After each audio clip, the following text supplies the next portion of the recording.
Ito yung guys, ang seedling ko guys. Buhay na buhay. Alagang alaga guys.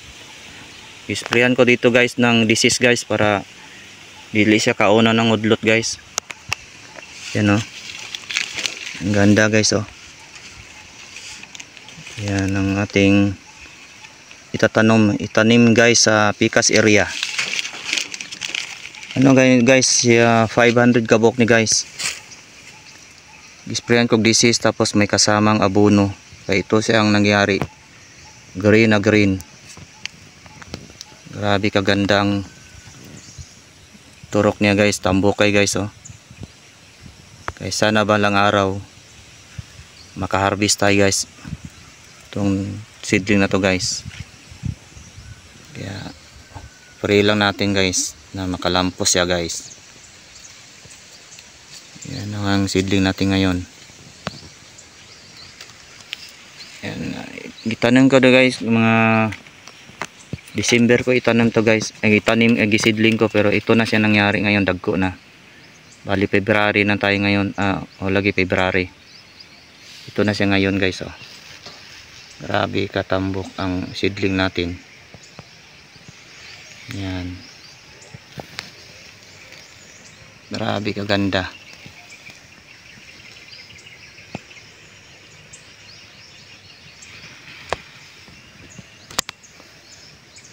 Green na green siya guys.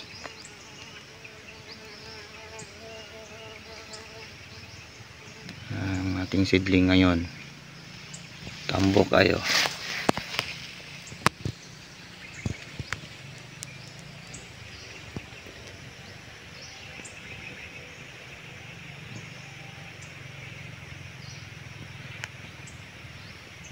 Dito lang guys.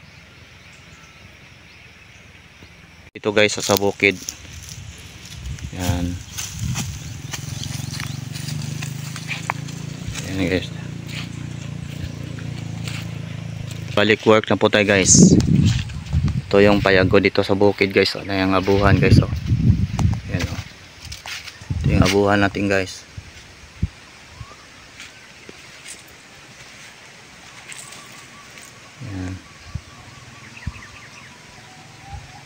Ready na tayo guys. Pauli na po tayo guys.